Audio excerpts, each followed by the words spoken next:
रत्नागिरीच्या गुहागरमधील अंजनवेल गावात जाणारा मुख्य रस्ता खचलाय। रस्त्याच्या बाजूला भराव कोसळल्यामुळे रस्त्याला मोठं भगदाड पडलं। मोठ्या प्रमाणात रस्त्याच्या बाजूची माती वाहून गेल्यानं गावातील वाहतूक पूर्णपणे बंद होण्याची भीती व्यक्त केली जाते। रायगडच्या हरिहरेश्वर ते बाणगंगा गावाला जोडणाऱ्या रस्त्याची दुरावस्था झाली आहे। बाणगंगा, सावरवाडी आणि साक्ष भैरी या 3 वाड्यांना जोडणारा हा दगड मातीचा कच्चा रस्ता पावसामुळे चिखलमय आणि निसरडा झालाय।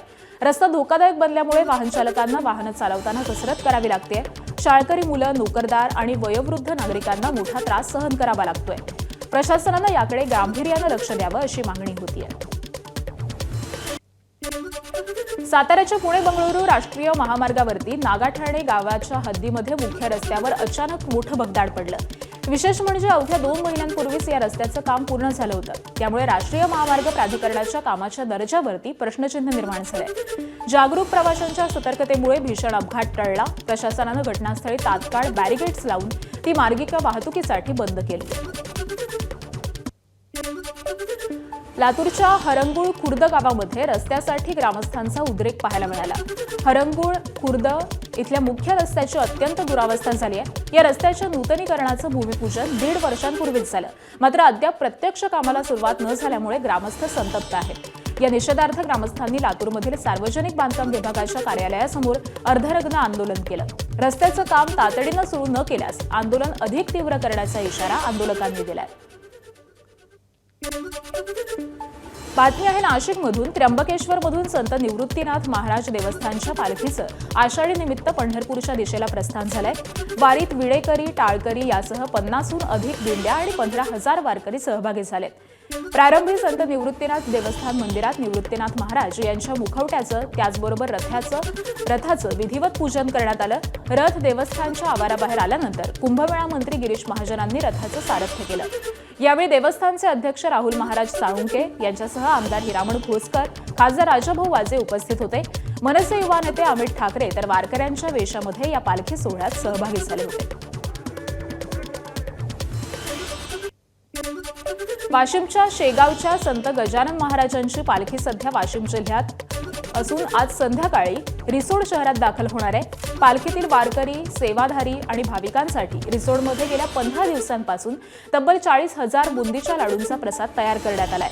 बालाजीचा प्रसाद म्हणून ओळखला जाणारा हा महाप्रसाद रिसोड कृषी उत्पन्न बाजार समिती व्यापारी, अडते, हमाल आणि मापारी या संघटनांकडून दिला जातोय। यासाठी 5 लाख रुपये खर्च येतो। आज पालखी दाखल होताच दिंडीतील वारकऱ्यांना हा लाडूचा प्रसाद वाटप केला जाईल।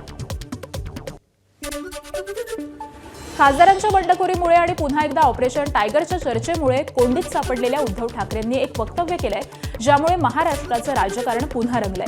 2019 मध्ये दुराव्यानंतर मुख्यमंत्री देवेंद्र फडणवीसांवरती वारंवार टीकेचे आसूळ ओढणाऱ्या उद्धव ठाकरेंनी आज चक्क फडणवीसांचं कौतुक केलंय। आपण फडणवीसांचं हितचिंतक असल्याचं सांगत त्यांनी फडणवीस पंतप्रधान होत असतील तर आनंदच आहे असं म्हणत त्यांना पाठिंबा देण्याची तयारी दाखवली आहे। एवढ्यावरच न थांबता त्यांनी फडणवीसांच्या राजकीय कारकिर्दीबाबत देखील चिंता व्यक्त करत भाजपच्या अंतर्गत राजकारणावरती बोट ठेवलं।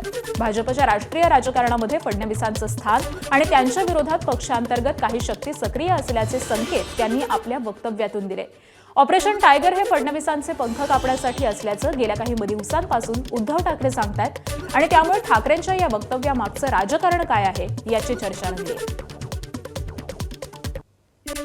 महाराष्ट्राचा माणूस पंतप्रधानपदी जर बसणार असेल तर शिवसेना सोबत का नको राहिला? पण महाराष्ट्राचं म्हणून म्हटलं की गद्दार नाही। दोन कोपऱ्यात झाल्यामुळे मधल्यामध्ये सगळेजण जो गोंधळ घालतायत तो त्यांच्या लक्षात येत नाहीये। कोणी तो नाही, तो त्यांचा प्रश्न आहे। मी त्यांना असं वाटत असेल की मी त्यांचा शत्रू आहे, मी त्यांचा हितचिंतक आहे, म्हणून मी ही गोष्ट त्यांच्या मनातली मन की बात मी करतोय। आता देवेंद्र फडणवीस एक चांगला चेहरा म्हणून सगळ्यांसमोर दिसतोय। देवेंद्र फडणवीसांना संघाचा पाठिंबा आहे असं माझ्या कानावर आलं आणि असा पाठिंबा, संघाचा पाठिंबा असलेला माणूस त्या रेसमध्ये येऊच नाही म्हणून हे सगळं कारस्थान चालले की काय, आणि त्याच्यामध्ये शहासेना आणि एसनशी काम करतात की काय की त्यांची सुपारी घेऊन, कारण त्यांना ती सवय असेल कदाचित, तर ती एक शक्यता नाकारता येत नाही। म्हणून मला मी चेष्टा मस्करी करत नाही, मला देवेंद्र फडणवीसांच्या करिअरची काळजी वाटते। फडणवीसांचं कौतुक करत उद्धव ठाकरेंनी शहा आणि शिंदेंवरती केलेल्या टीकेला स्वतः एकनाथ शिंदे आणि भाजपचे नेते चंद्रशेखर बावनकुळेंनी प्रत्युत्तर दिलंय.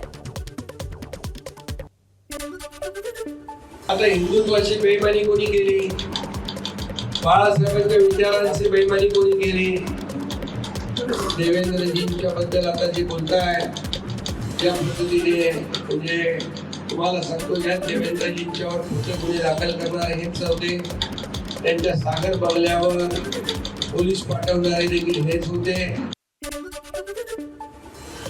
उद्धवजींनी देवेंद्र फडणवीसच्या भविष्याबद्दल फार काळजी करू नये. उद्धवजींनी त्यांच्या भविष्याची काळजी केली पाहिजे. उद्धवजींनी आधीच त्यांच्या भविष्याची काळजी केली पाहिजे. आज सर्वच लोक सोडून चालले आहे. थोडं आत्मपरीक्षण करण्याची गरज आहे. बंडखोर खासदारांच्या मतदारसंघात झंझावाती दौरे करणाऱ्या उद्धव ठाकरेंनी शिर्डीमध्ये शक्ती प्रदर्शन केलं. साईबाबांचं दर्शन घेतल्यानंतर उद्धव ठाकरेंनी जाहीर सभेतून शिर्डीचे खासदार भाऊसाहेब वाकचौरेंवरती हल्लाबोल केलाय. बंडखोरी करून जनतेच्या विश्वासाशी गद्दारी केल्याचा आरोप करत अशा लोकांना मतदारांनी जाब विचारावा असं आवाहन ठाकरेंनी केलं. हा भाऊसाहेब नव्हे तर खाऊसाहेब आहे. जिथे जाईल तिथे फक्त खाऊ खायचा, हाच याचा एक कलमी कार्यक्रम, अशी घणाघाती टीका ठाकरेंनी केली आहे. एक सूचना केली, कोणाच्या तरी गाडीची चावी हरवली, सापडली तर आणून द्या. मी तुम्हाला एक सूचना करणार आहे की आपला खासदार पळालेला आहे, सापडला तर सोडू नका आणि त्या अजिबात परत आणू नका. आता शेवटी जग असं झालेलं आहे की विश्वास ठेवायचा तरी कोणावर. आणि कायकांच्या नसा नसामध्ये गद्दारी भरलेली असते, रक्तामध्ये गद्दारी भरलेली असते. त्याचं हे मूर्तिवंत उदाहरण म्हणजे खाऊसाहेब वाकचौरे. खाऊसाहेब आहे, जाऊ तिथे खाऊ. शिर्डीत उद्धव ठाकरेंच्या कार्यकर्ता मेळावा दरम्यान चोरट्याला शिवसैनिकांनी रंगेहात पकडलं. मेळावा संपल्यानंतर उद्धव ठाकरे गाडीतून मार्गस्थ होत असताना गर्दीचा फायदा घेत कार्यकर्त्यांचा खिस्सा कापण्याचा प्रयत्न झाला. मात्र शिवसैनिकांनी चोरट्याला पकडून ऑपरेशन तुडवा राबवत चांगला चोप दिला. संतप्त कार्यकर्त्यांच्या तावडीतून राहता पोलिसांनी चोरट्याला ताब्यात घेतलंय.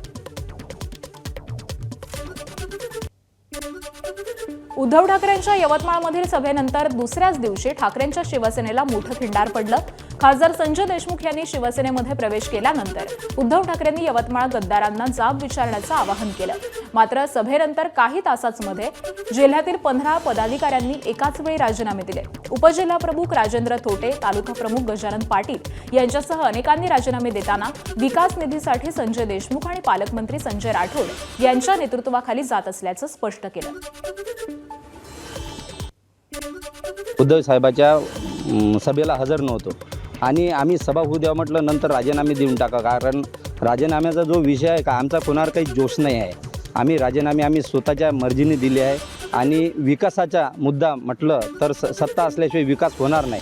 ग्रामीण भागातल्या निवडणुका आहे, जिल्हा परिषद आहे, पंचायत समिती आहे, ग्रामपंचायत आहे. या उद्देशानं आम्ही सगळे राजीनामे आणि संजय भाऊ देशमुख यांच्या समर्थनामध्ये राजीनामे दिले. दरम्यान यावर ठाकरेंच्या शिवसेनेचे आमदार अंबादास दानवेंनी प्रतिक्रिया दिली आहे. यवतमाळच्या पदाधिकाऱ्यांनी राजीनामा का दिले याचा तपास सुरू करू, असं दानवेंनी म्हटलंय. राजीनामे खासदारांचे आले, दौऱ्याचा आणि राजीनाम्याचा काय संबंध? जे पदाधिकारी सहभागी होते त्यांनी पण आता राजीनामे दिले. ठीक आहे ना, राजीनामे दिले असेल, काय कारणाने आले तपासून घेऊ. धाराशिवचे खासदार ओमराजे निंबाळकर यांनी मुख्यमंत्री देवेंद्र फडणवीसांची भेट घेतली. ओमराजे आणि मुख्यमंत्र्यांची जवळपास 45 मिनिटं चर्चा झाली. केंद्रीय मंत्रिमंडळाच्या विस्ताराच्या चर्चा सुरू असताना ओमराजे निंबाळकरांनी मुख्यमंत्री देवेंद्र फडणवीसांची भेट घेतल्यानं अनेकांच्या भुवया उंचावल्यात. ओमराजेंसोबत माजी मंत्री तानाजी सावंत आणि अॅडव्होकेट निलेश देशमुख देखील उपस्थित होते. त्यांच्या भेटीत नेमकी कोणती चर्चा झाली या संदर्भात अद्यापही माहिती मिळालेली नाही. राज्याच्या विधिमंडळाचं पावसाळी अधिवेशन सुरू असताना एक मोठी बातमी समोर आली आहे. विधान परिषद उपसभापती पदाची निवडणूक जाहीर करण्यात आली आहे. येत्या 1 तारखेला मतदान पार पडणार आहे आणि त्यासाठी आज दुपारी 12 वाजेपर्यंत अर्ज दाखल करता येणार आहेत. विधान परिषदेच्या उपसभापतीचे पद रिक्त आहे, म्हणून महाराष्ट्र विधान परिषद नियमातील नियम 7 मधील तरतुदीस अनुसरून मी उपसभापती पदाच्या निवडणुकीसाठी बुधवार दिनांक 1 जुलै 2026 हा दिवस निश्चित केला आहे. महाराष्ट्र विधान परिषद नियमातील नियम 6 व 7 अन्वये सदस्यांनी मांडावयाच्या प्रस्तावाची लेखी सूचना डॉक्टर विलास आठवले, सचिव 3, महाराष्ट्र विधानमंडळ सचिवालय यांच्याकडे कक्ष क्रमांक 903, 9वा मजला, विधान भवन, मुंबई येथे मंगळवार दिनांक 30 जून 2026 रोजी दुपारी 12 वाजेपर्यंत पोहोचेल अशा प्रकारे देणे आवश्यक आहे. सदस्यांनी मांडावयाचे प्रस्तावाचे नमुने टपालखानाद्वारे सर्व सन्माननीय सदस्यांना वितरित करण्यात येत आहेत.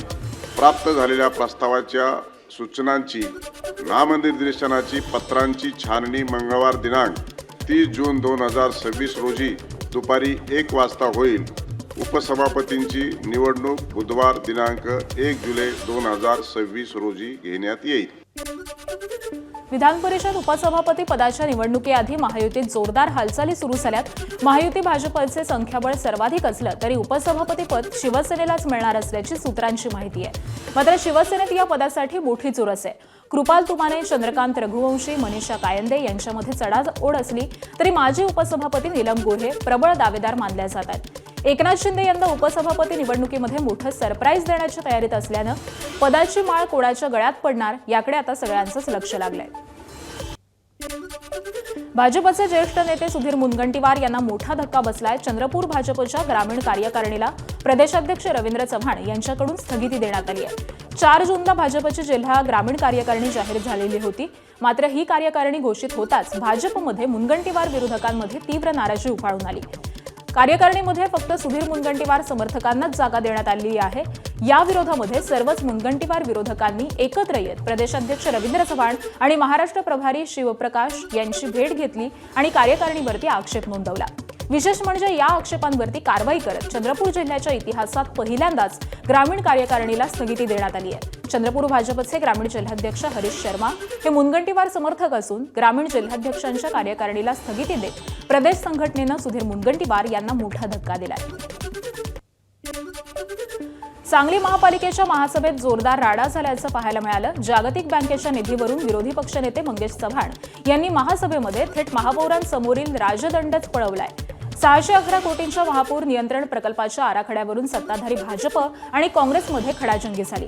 सांगली शहरामधील महापूर बाधित क्षेत्रामध्ये नाले गटारे या बांधण्यासाठी जागतिक बँकेकडून पहिल्या टप्प्यामध्ये 661 कोटी निधी मिळणार आहे. या विषयामध्ये त्रुटी असल्याचा आक्षेप घेत आणि महापौर महासभा गांभीर्यानं चालवत नसल्याचं सांगत चव्हाण यांनी राजदंड पळवला. त्यामुळे महासभा तातडीनं संपली. मात्र नंतर महापौर धीरज सूर्यवंशी यांनी सर्व विषय मंजूर केल्याचं सांगितलं. एबीपी माझा, उघडा डोळे बघा नीट.